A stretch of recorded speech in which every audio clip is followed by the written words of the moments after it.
यंदा 25 वर्षांची होती. शिक्षा फरमावली आणि कल्याणच्या सुभेदाराच्या सुनेला सगळं एवढ्या महान राष्ट्रीय व्यक्तिमत्वांनी सांगून सुद्धा, संत सज्जनांनी कळवळून उपदेश करून सुद्धा स्त्री जातीवर होणाऱ्या तीव्र अत्याचाराच्या बातम्या रोज वर्तमानपत्रातून वाचून सुद्धा आपण जन्माची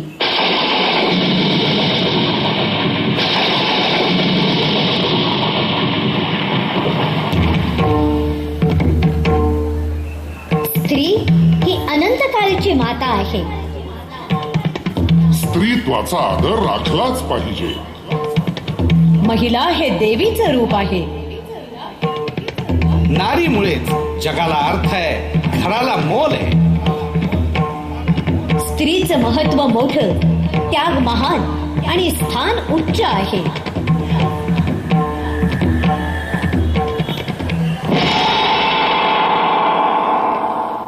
बाबा, आई, ए आई गो, ऐक ना, मला नका ना मारू अशी गर्भातच.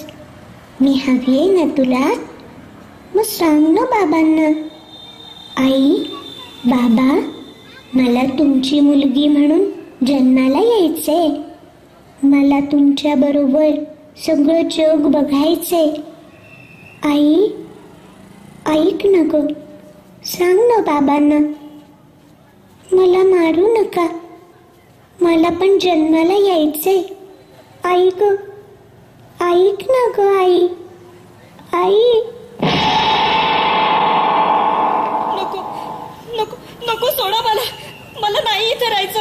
मला नाही हे काम करायचं. मला सोडा ना. करावंच लागल. नाही, मला नाही करायचं. मला आता हीच तुझी जिंदगी आहे. नाही. तुझ्या यारानं इकलय तुला. नाही. चल तयार हो, गिरायकीला आता. सोडा, मला जाऊ दे इथून. मला जाऊ दे. करावं लागल. नाही. तुझ्यासाठी बक्कळ पैसा मोजलाय मी. नाही, मला जाऊ दे इथून. मला नाही राहायचं इथे. मला धंद्यावर बसावं लागल. नाही. गाप गिरायकी चाल. नाही नाही, प्लीज मला सोडा ना. मला नाही राहायचं इथे. घ्या तिला, घ्या, तयार करा तिला. नाही, मला नाही राहायचं इथे. सोडा ना मला.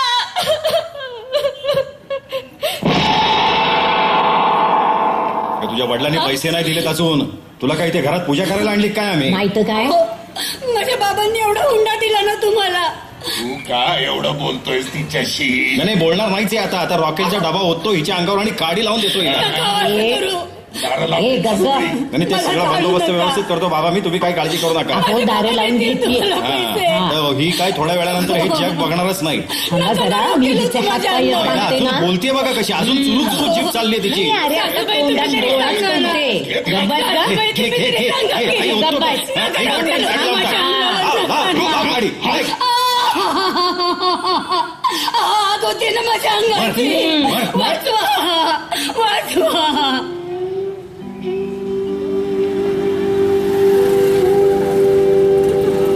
स्त्री जन्मदात्री.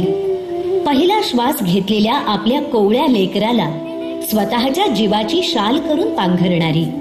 स्त्री पत्नी, आयुष्यभराच्या सुखदुःखाची साथ, घराची लक्ष्मी, कुळाची शोभा, कुटुंबाची पोषण करते. स्त्री लाडके लेक, माया करणारी, म्हातारपणी आस्थेनं विचारपूस करणारी, लळा लावणारी. स्त्री जबाबदार सून, प्रपंच सांभाळणारी, कर्तव्य पार पाडणारी. ही स्त्रीची रूप, हे तिचं समाजातलं मानाचं स्थान. पण हेच स्थान, हेच रूप आज मेटीच्या अवतीभवतीच्या वास्तवाच्या आरशात तसंच दिसतंय का?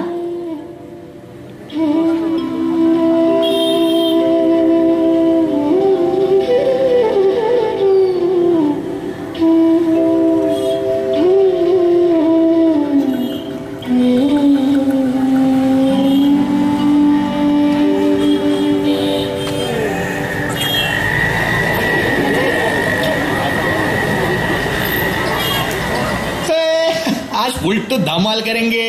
ऐश बोले तो ऐश. हा पत्ता फिरलाय भाई तुझा. मग आज तुला कोण अडवणारी? आज नाही काय, आपल्याला कधीच कुणी अडवू शकत नाही काय. थांब थांब थांब थांब. ती बघ क्या पीस है यार. शिवायचा मोह होतोय. ए काय बोलला रे? हे तुला कोण काय बोलला? अरे याच्यासारखं शर्ट पीस आणून शिवायचंय मला. काय तुला बोलायला तू कोण माझी होतेस का माझी? हा चल येतेस का? अरे लाज वाटायला पाहिजे असं बोलताना. कॉलेजमध्ये असले उद्योग करायला नाही पाठवत आमच्या घरचे आम्हाला, कळलं ना? लो करलो बात. अगं असले उद्योग घरच्यांच्या नकळतच करायचे असतात. तो चल मेरी बाइक पे बैठ. हाय हाय हाय हाय क्या बात है. निर्लज्ज बेशरम. हा ही माझी हिम्मत तू बघ. आणि माझ्यामध्ये पडण्याची कोणाची हिम्मत होतीये का ते पण बघ. चल ए सोड सोड. चल माझ्या बरोबर. ए हात सोड माझा. अंगाला हात लावायचा नाही. चल. ए सोड. अरे चल. अरे सोड ना. सोड. आज नाही सोडत तुला. चल सोड सोड.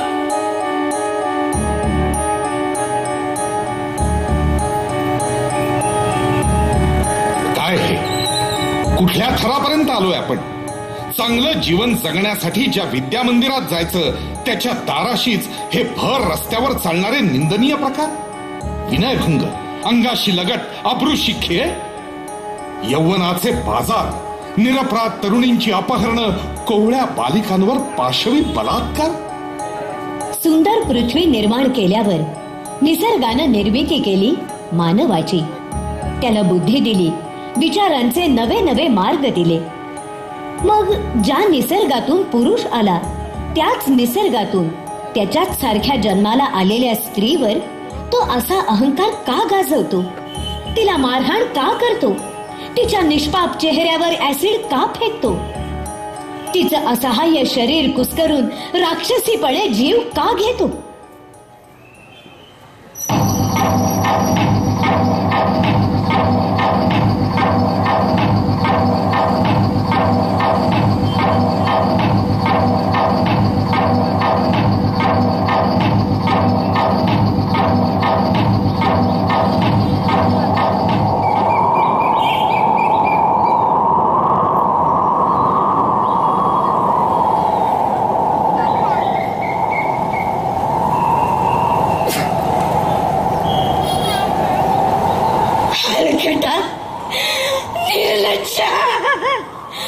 मजलच का तोडलंस की रे तू?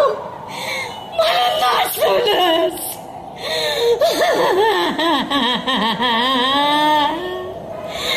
अरे मी शेतमजूर झाली म्हणून काय झालं? आम्हाला काय आबरू नाही मायरा? आता कुठल्या तोंडानं झाल्या मोर जाऊ? अरे कुठं फेडशिली पाप? पापाचं नका बोलू. आईला मजूर ते मजूर आणि मला शिकवते. मी काय म्हणतो, आता तू माझीच होऊन राह. कपड्या मोडत्या. अगं राणी का ठेवतो तुला. चल बाजूला. आग लागली तुझ्या तोंडाला. आता घरी जाऊन माझ्या धन्याला तुझी काळी करतूत सांगते बघ. अरे ते जीव घेतील तुझा. हलकटा जीव घेतील रे. तू बोलणार वय? या थोबाडाने बोलणार वय तू? अगं त्या अगोदर तू चित्ती राहिलेस तर ना माझा बाबरा करतीस वय. मायला तुला तर फेकूनच देतो हिरीत. नाही तू मारायलाच पाहिजे. मारायलाच पाहिजे तू.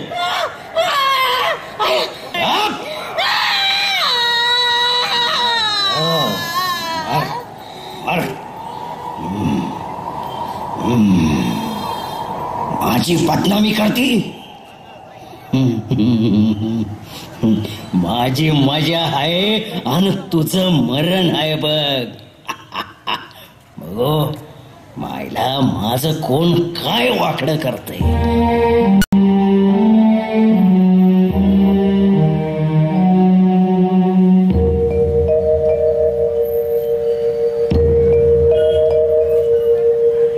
स्त्री ही अबला, पायाची दासी, केवळ भोगवस्तू ही मनोवृत्ती अजूनही मनात शिल्लक का? हे मनच आधी शुद्ध करायला हवं, म्हणजे दृष्टी स्वच्छ होईल. संस्कारांचे बांध घालून भावना मर्यादेत ठेवली पाहिजे. नाहीतर भावनेचं रूपांतर भडकत्या वासनेत होतं. कृतीला विरोध झाला तर क्रोधाचा आगडोंब उसळतो आणि क्रोधातून फक्त दुर्दैवी विनाशच होतो.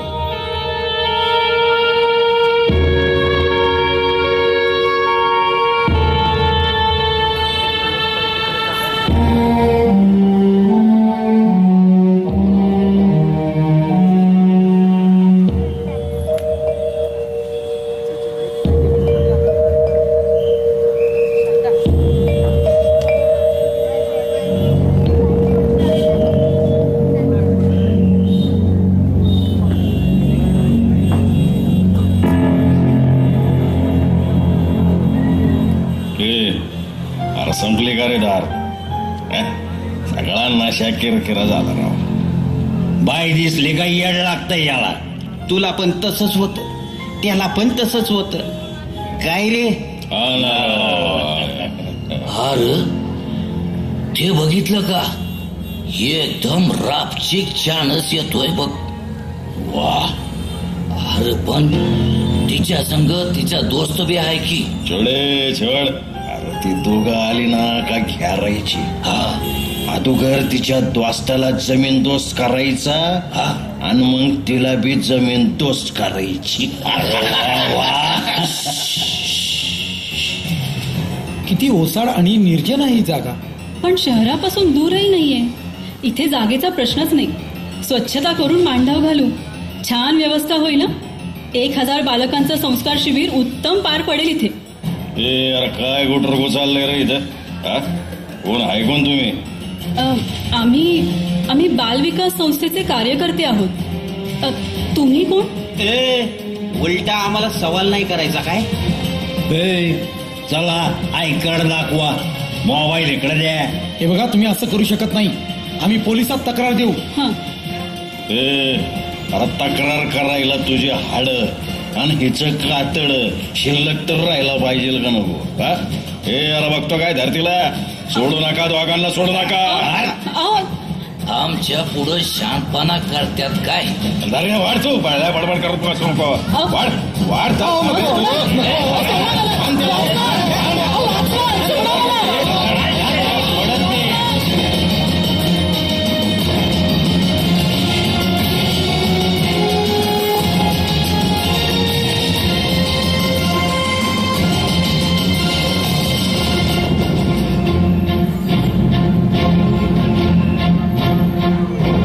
भडकत्या उफाळत्या बेधुंद वासनेला ताल आणि तोल नसतो. दिल्लीपासून मुंबईच्या शक्ती मिल पर्यंतच्या घटना काय सांगतायत? वर्तमानपत्रातले रकाने रोज नवनवीन अत्याचारांनी भरलेले दिसत आहेत. अल्पवयीन मुलींना फूस लावून पळवण्यात येत आहे. बालिकांना अपंग करून भीक मागायला लावण्यात येते. सासरचे सुनांना जाळून मारतायत. लग्नाची आमिष दाखवून मुलींवर अत्याचार होत आहेत. कोवळ्या कळ्यांवर बळजबरी करून त्यांना मारून पुरून टाकण्यात येत आहे. प्रत्यक्ष बाप, काका, मेहुणा हेच घरातलं तारुण्य कुस्करतायत. कसली लक्षणं आहेत ही? अधोगतीची, अप्रगतीची का विनाशाची? माणूस ताळतंत्र सोडून वासना लंपट का बनला? आई, बहीण, कन्या, सून, नात अशी नाती विसरून लिंग पिसाट का झाला? यातून मार्ग काय? स्त्रीच्या उरात दबलेल्या हुंक्याला वाट कशी मिळावी? तिच्या सुरक्षिततेची हमी कशी मिळावी? काय या सगळ्या प्रश्नांची उत्तर? चला महिला हक्क परिषदेमध्ये जाऊनच विचारूया. चला.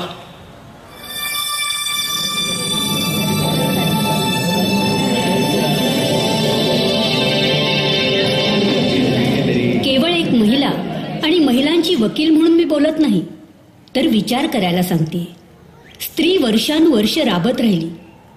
तिच्या त्यागावर सगळे सुखी झाले, तरी उलट तिचाच देह ओरबाडून वासनांद नरपशु पुरुषी अहंकारात बुडून गेले.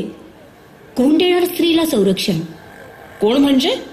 कायदा, नियम आणि निर्बंध. आज न्यायसंस्था स्त्रियांच्या पाठीशी भक्कमपणे उभी आहे. तिच्या हितासाठी कडक कायदे, कठोर शिक्षा आणि दंडाची तरतूद केली आहे. हो, पण ते कडक कायदे सर्वसामान्य जनतेला अजून नीटसे माहीतच नाहीये. त्यामुळे अपराध करणारा मस्तवाल होतोय आणि पीडित महिला न्यायापासून लांब राहत आहेत. म्हणूनच तिच्या पाठीशी असलेले कायदे तिला समजण्याची गरज आहे. हो, बालविवाह आणि हुंडा विरोधी कायदा झालाच आहे ना. स्त्रियांना मारहाण, शारीरिक छळ, मानसिक क्लेश किंवा बळजबरी करणाऱ्यांना अत्यंत कठोर शासन आहे. हे झालं मोठ्या गुन्ह्यांच्या बाबतीत. पण स्त्रीवर घरातही अन्याय होतो. गर्भात मुलगी असेल तर तिच्या मनाविरुद्ध गर्भपात केला जातो. तोही अतिशय गंभीर गुन्हा आहे. कोणत्याही स्त्रीच्या संमतीशिवाय तिचा गर्भपात केला तर जन्मठेप आणि 10 वर्षांची शिक्षा आहे. आणि अवैधरित्या दुसरं लग्न केलं तर 7 वर्ष आणि 10 वर्ष अशी तुरुंगवासाची शिक्षा आहे. नारी जातीचं हेच दुःख आहे. एकदा तिची अब्रू गेली की नंतर आरोपीला कितीही शिक्षा झाली तरी झालेली हानी भरून येत नाही. स्त्रीला हा कलंक जन्मभर सोसावाच लागतो. म्हणूनच मर्यादा हवी वासनेवर, अंकुश हवा काम क्रोध मोहावर, ताबा हवा पंचेंद्रियावर. सगळ्यात प्रभावी असतो तो मनाचा संयम. तो आम्ही निर्धारपूर्वक पक्का ठेवू. स्त्री जातीला बरोबरीनं वागू. हे आम्हा पुरुष जातीचं एक पवित्र कर्तव्यच आहे.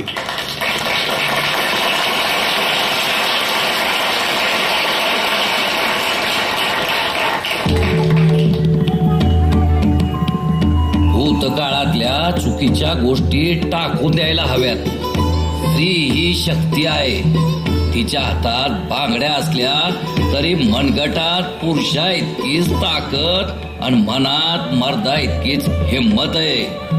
तिला उठवा, शिकवा. अहो, तिच्यातलं सामर्थ्य जागवा.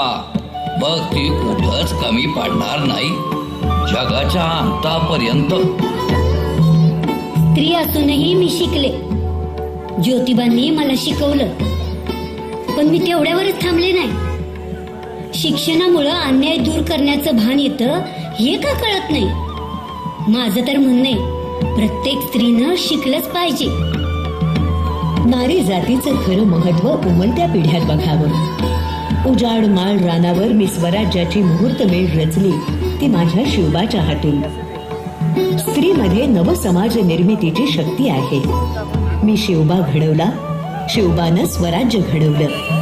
या भूमीवरची स्त्री शक्ती जर जागृत झाली तर तिच्यावर होणारा अन्याय चिरणारी समशेर धरलेला शिवाजी उद्या घराघरातून जन्माला आल्याशिवाय राहणार नाही. कल्याणच्या सुभेदाराच्या सुनेला ओटी भरून सन्मानानं परत पाठवली.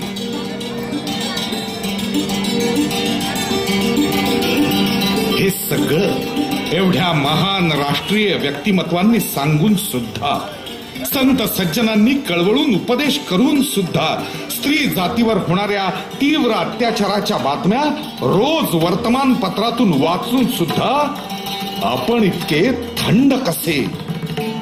आपल्या आया बहिणी लेकी सुना या सुरक्षित आहेत म्हणून.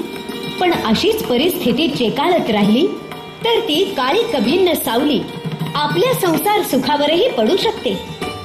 आपली मायेची पत्नी, लाडकी बहीण, प्रिय कन्या, मुलीसारखी सून कोण्या एखाद्या लांडग्याच्या क्रूर वासनेची शिकार होऊ शकते. आणि मग माणसातल्या शरीर सुखाच्या हव्यासाचं आणि लिंग पिसाळ बेतालपणाचं अक्षरशः जंगलातल्या प्राण्यांनाही आश्चर्य वाटू शकतं.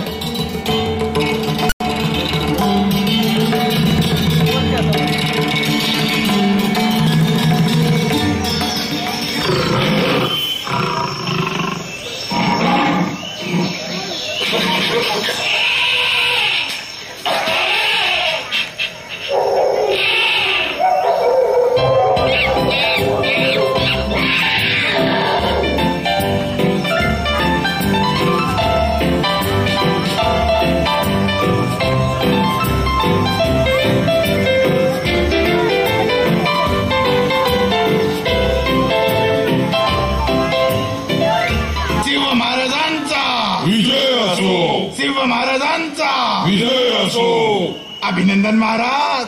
स्वतःला महान समजणाऱ्या मानवाच्या समाजापेक्षा आपलं जंगल राज अधिक सरस ठरलं. माणसाकडे बुद्धीपासून संशोधनापर्यंत सगळं आहे.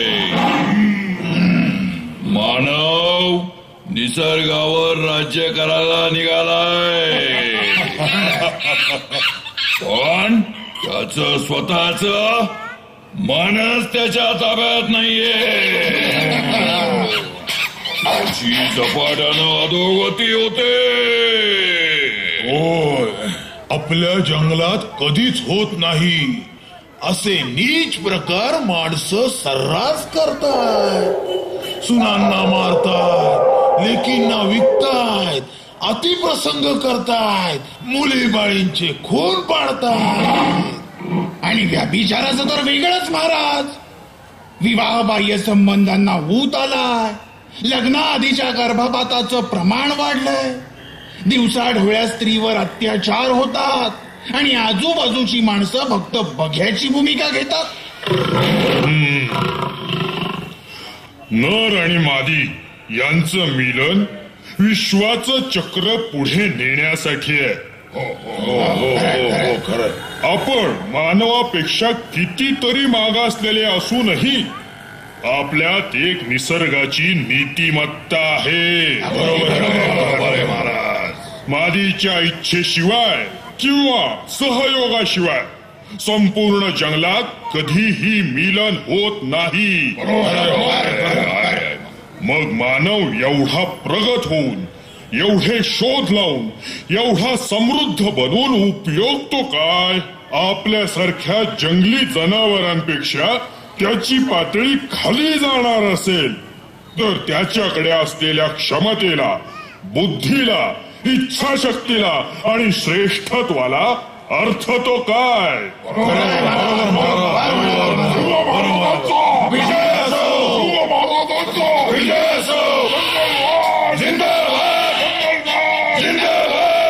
माणूस वासनांध आहे, माणूस अविचारी आहे. मानवाला मर्यादा राहिलेल्या नाहीत. माणसाला नीती नाही, जंगली पशूंना निसर्गाचे संस्कार आहेत.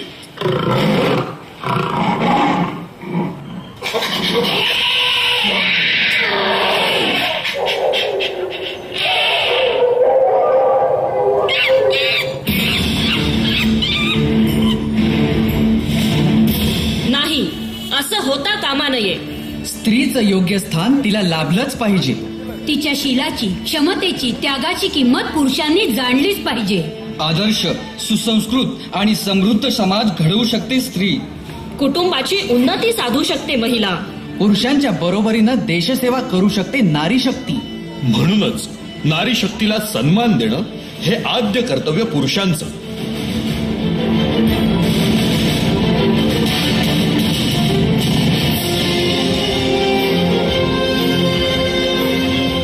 शिवरायांनी नारीच्या पदराला माय भवानीच्या शेल्याचं महत्व दिलं. त्याच शीलाचा बाजार बघण्याचं आज तुमच्या आमच्या नशिबी आलं. कोणत्याही परिस्थितीतल्या अबलेला स्वतःची थोडी सुद्धा इज्जत नसेल का हो? कुलवंत घराण्याची सून होण्याचं सोडून कोणी स्वखुशीनं बाजारात बसेल का हो?